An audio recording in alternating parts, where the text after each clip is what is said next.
नमस्कार दोस्तों, मैं हूं आद्या शंकर त्रिपाठी और मेरे चैनल पर आपका स्वागत है। तो दोस्तों, आज हम बात करेंगे पैतृक संपत्ति और स्वार्जित संपत्ति क्या होती है, और जो पैतृक संपत्ति होती है उसे जो उसके सहदायिक हैं, जो उसके सह खातेदार हैं, सह हिस्सेदार हैं, वो किन परिस्थितियों में बेच सकते हैं और किन परिस्थितियों में वो बिल्कुल भी उसको बेच नहीं सकते किसी दूसरे व्यक्ति को। तो इस संदर्भ में दोस्तों, जो हिंदू उत्तराधिकार अधिनियम है उसकी धारा 22 के संदर्भ में माननीय सुप्रीम कोर्ट ने एक बहुत ही अहम फैसला दिया है। तो उस फैसले पर हम बात करें उससे पहले आप ये समझ लीजिए कि धारा 22 जो हिंदू उत्तराधिकार अधिनियम है वो होता क्या है। तो दोस्तों, धारा 22 में ये होता है कि अगर आपकी कोई पैतृक संपत्ति है, मान लीजिए आपके दादा के पिता के उससे प्राप्त हुई है वो, और उसका कोई बंटवारा नहीं हुआ है, विभाजन नहीं हुआ है, और वो ज्वाइंट प्रॉपर्टी है, और ज्वाइंट प्रॉपर्टी में अगर आपके पिता लोग 4 हिस्सेदार हैं और वो परदादा की संपत्ति है जिसका बंटवारा नहीं हुआ है, तो ऐसी संपत्ति को आप किसी तीसरे पक्ष को बेच सकते हैं, नहीं बेच सकते हैं। उस संदर्भ में ये सुप्रीम कोर्ट का फैसला है दोस्तों, उसको आगे हम विस्तार से आपको बताएंगे। और आगे हम विस्तार से बताएं इससे पहले जो है आप इस वीडियो को देखना ना भूलें अंत तक, और चैनल को सब्सक्राइब जरूर कर लें दोस्तों। चैनल आप सब्सक्राइब करते हैं, मेरा चैनल ग्रो करता है, मेरा मनोबल ऊंचा होता है, और बहुत सारी वीडियो जो कानून से संबंधित है मुझे आपके समक्ष हम लाते हैं उसी मनोबल के आधार पे। अब लोग देखेंगे नहीं, सुनेंगे नहीं, तो ये जो प्रयास है व्यर्थ हो जाएगा। तो दोस्तों, आइए जानते हैं कि माननीय सुप्रीम कोर्ट ने पैतृक संपत्ति और स्वार्जित संपत्ति में क्या फैसला दिया है। तो आप समझ लीजिए कि पैतृक संपत्ति, जैसा आप सभी जानते हैं कि जैसे 4 पीढ़ियों से जो संपत्ति उत्तराधिकार में आती रहती है वो पैतृक संपत्ति होता है, और जिसे खुद से खरीदा गया हो, और या फिर उसे जो है पूर्वजों की संपत्ति में जो हिस्से में बंटवारे में मिली हुई हो, वो संपत्ति स्वार्जित संपत्ति होती है। तो बहुत सारे प्रश्न आते हैं, लोग कमेंट्स करते हैं कि दादा की संपत्ति में पोते का अधिकार होता है, नहीं होता है, तो उस पर एक अलग सा वीडियो बना देंगे। लेकिन आज जो विषय है कि ऐसी संपत्तियों को किसे बेच सकते हैं और किसे नहीं बेच सकते हैं, तो माननीय सुप्रीम कोर्ट ने इसमें पैतृक संपत्ति बेचने के अधिकार पर सुप्रीम कोर्ट ने सुनाया अहम फैसला, और हाई कोर्ट ने जो फैसला लगा दिया था उस पर मुहर लगा दिया दोस्तों। तो ये सुप्रीम कोर्ट डिसीजन है धारा 22 के अनुसार, संयुक्त हिंदू परिवार की संपत्ति का बंटवारा होने से पहले पहला शर्त यह है कि अगर उसका बंटवारा संयुक्त हिंदू परिवार की संपत्ति का नहीं हुआ होना चाहिए। यदि अगर बंटवारा हो चुका है तो फिर वो पैतृक संपत्ति नहीं रह जाती, फिर वो सेल्फ एक्वायर्ड प्रॉपर्टी यानी स्वार्जित संपत्ति हो जाती है। अन्य वारसों की सहमति जरूरी होगी। आइए जानते हैं इसके बारे में विस्तार से।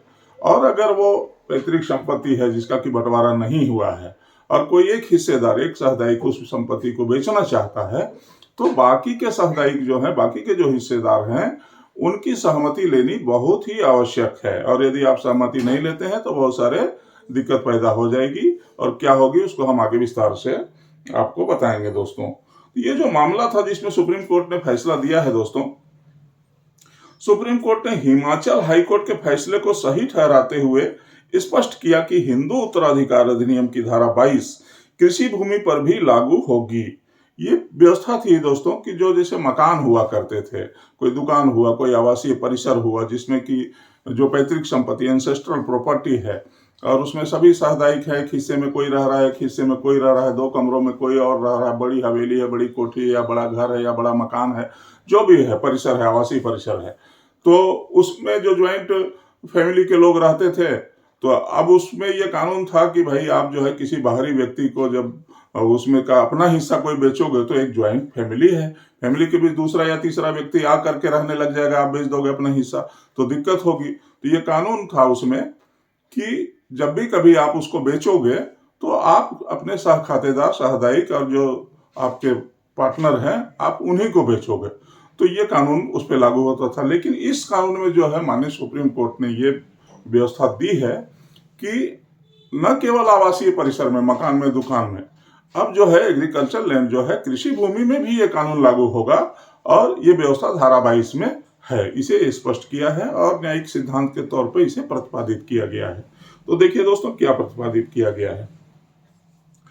धारा 22 के अनुसार संयुक्त हिंदू परिवार की संपत्ति का बंटवारा होने से पहले, बार बार ये शब्द आता है कि बंटवारा होने से पहले, यदि बंटवारा हो जाती है तो जिसके हिस्से में जो जो शेयर जाती है वो उस व्यक्ति की सेल्फ एक्वायर्ड हो जाती है, स्वार्जित हो जाती है। तो बंटवारा होने से पहले यदि उत्तराधिकार में मिली संपत्ति को कोई एक सदस्य बेचना चाहे तो अन्य वारिस उस संपत्ति को खरीदने का दावा प्राथमिकता के आधार पर कर सकते हैं।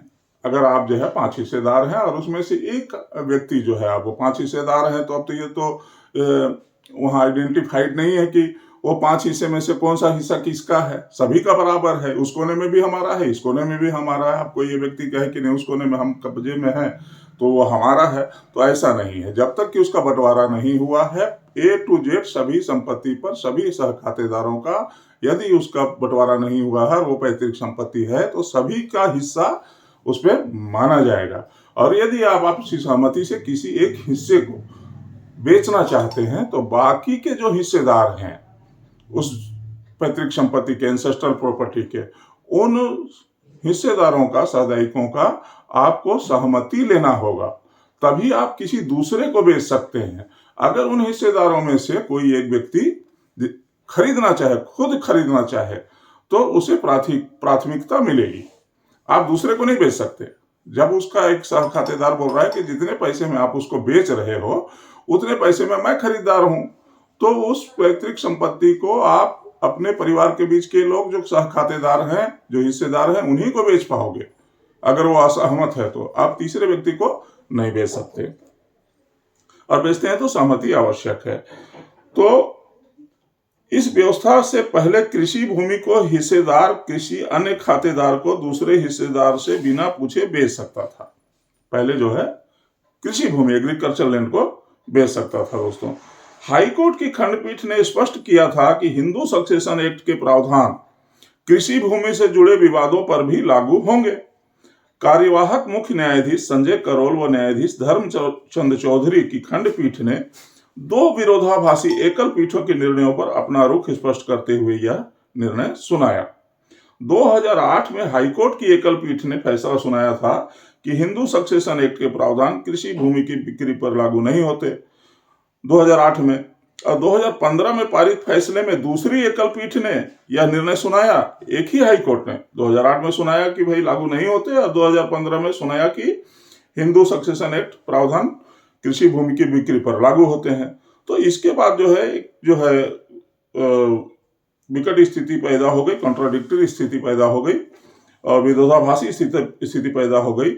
इसके बाद 2 विरोधाभासी फैसलों को ध्यान में आने के बाद एकल पीठ ने इस मामले को हाईकोर्ट की खंडपीठ के समक्ष उचित फैसले के लिए भेजा था, जिस पर खंडपीठ ने 2015 में पारित फैसले को सही करार देते हुए यह स्पष्ट किया कि हिंदू सक्सेशन एक्ट की धारा के 22 के मुताबिक कृषि योग्य भूमि सहित सभी तरह की भूमि से जुड़े विवादों के लिए हिंदू उत्तराधिकार अधिनियम के प्रावधान लागू होंगे। इस फैसले के आधार पर न्यायाधीश सीबी बारोवालिया ने 7 मई 2018 को राम बाबू की अपील को खारिज करते हुए उस व्यवस्था को उचित ठहराया। राम बाबू ने सुप्रीम कोर्ट में हाई कोर्ट के फैसले को चुनौती दी थी, तो सुप्रीम कोर्ट ने जो है माननीय उच्च न्यायालय के आदेश को उचित ठहराया। अब इसको एक उदाहरण के तौर पर मैं समझा देता हूं दोस्तों। मान लीजिए कोई व्यक्ति जो है निर्वसियत मृत हो गया, हिंदू पुरुष है, उसने वसीयत, बिना वसीयत के वो मर गया, और हिंदू पुरुष क की मृत्यु पर उसकी संपत्ति को उसके पुत्र ख और ग एवं विधवा ने उत्तराधिकार में प्राप्त किया। उत्तराधिकार में प्राप्त संपत्ति के मकान एवं काश्तकारी जमीन दोनों थी। पुत्र ख ने अपने हिस्से को एक बाहरी व्यक्ति घ को बेचने का सौदा किया, तो क्योंकि ख एवं ग दोनों वर्ग एक के वारिस हैं, इसलिए पुत्र ग को अग्र क्रयाधिकार इसको बोलते हैं दोस्तों, और प्रीएम्पशन का अधिकार है और वो पहले खरीदने का अधिकार है उसको। वह न्यायालय में आवेदन देकर उसी मूल्य पर ख के हिस्से की संपत्ति को खरीद सकता है, क्योंकि इस धारा के प्रावधान के अनुसार वर्ग 1 का कोई दूसरा वारिस विक्रेता वारिस के हिस्से को खरीदने का इच्छुक हो तो बाहरी व्यक्ति घ संपत्ति नहीं खरीद सकता। यदि हम उसके वर्ग 1 के सहवारिस हैं और हमारा उतना ही अधिकार है तो हम अग्र क्रयाधिकार के अनुसार जो है हमको प्राथमिकता मिलेगी और हम पहले खरीदार होंगे। अब इसमें दोस्तों मान लीजिए कि 4 लोग हैं वर्ग 1 के खरीदार या हिस्सेदार, और उसमें से 2 लोग तैयार हो गए कि भाई नहीं मैं खरीदूंगा, और वो दूसरा हिस्सेदार जो कह रहा है कि नहीं मैं खरीदूंगा, और तीसरे व्यक्ति को तो बेचना ही नहीं है जब तक कि सहमति नहीं होगी। तो उस परिस्थिति में होगा क्या दोस्तों, उन दोनों सह खातेदारों में से जो ज्यादा पैसा देगा वो अग्र क्रयाधिकार का खरीदने का अधिकारी होगा। तो अब एक परिस्थिति और आएगी दोस्तों कि कोई बाहरी व्यक्ति मान लीजिए किसी संपत्ति का मूल्य दे रहा है, 5 लाख रुपए दे रहा है, और उसका सह खातेदार जो है वर्ग 1 का जो हिस्सेदार है वो 4 लाख दे रहा है, 3 लाख दे रहा है। तो जब पैसों का विवाद की स्थिति आ जाए कि भाई बाहर वाला जो है ज्यादा दे रहा है, आप कम दे रहे हो, तो ऐसी स्थिति में आपको पहली बात तो जितना बाहर वाला दे रहा है आप काल्पनिक मूल्य तय कर रखे हो या उससे कोई आपकी समझौता हो गई हो, तो ऐसी स्थिति में उस मूल्य का निर्धारण भी अदालत करेगी, मूल्यांकन करेगी। ऐसा नहीं है कि उसमें कोई गफलत हो जाएगा और आप उसमें कोई चालाकी से दूसरे व्यक्ति को बेच सकते हो। कानून है तो कानून के प्रावधान के अनुसार धारा 22 जो है उत्तराधिकार, हिंदू उत्तराधिकार अधिनियम के तहत उसको अग्र क्रयाधिकार के आधार पर पहला संपत्ति खरीदने का अधिकारी बनाता है। अब इसमें माननीय सुप्रीम कोर्ट ने जो मुहर लगा दिया है दोस्तों, वो क्या है कि चाहे वो भूमि आवासीय हो या कृषि भूमि हो, काश्तकारी जमीन हो, दोनों ही जमीनों पर जो वर्ग 1 के जो बाकी के उत्तराधिकारी हैं उनको खरीदने का अधिकार होगा। तो ये जो हिंदू उत्तराधिकार अधिनियम है दोस्तों, और जो पैतृक संपत्ति और ज्वाइंट प्रॉपर्टी, संयुक्त संपत्ति और जो स्वअर्जित संपत्ति है, काफी जटिल है।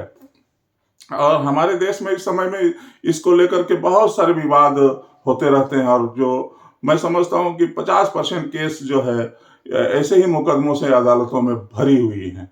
तो इन जटिलताओं के कारण जो है काफी लोग परेशान होते हैं। तो ऐसे लोगों के लिए ये वीडियो है जो उनके माइंडसेट को क्लियर कर सकती है और उनको एक रास्ता बता सकती है, और उसके अनुसार अपना अपना मुकदमे में इस वीडियो के माध्यम से सहयोग लोग ले सकते हैं। तो दोस्तों आज के लिए इतना ही। ये वीडियो आपको कैसा लगा अपने कमेंट में जरूर बताएं, और अच्छा लगा हो तो लाइक और शेयर जरूर करते हैं। जल्द ही मिलते हैं दोस्तों अगले वीडियो में एक नई जानकारी के साथ। तब तक के लिए धन्यवाद। जय हिंद, वंदे मातरम।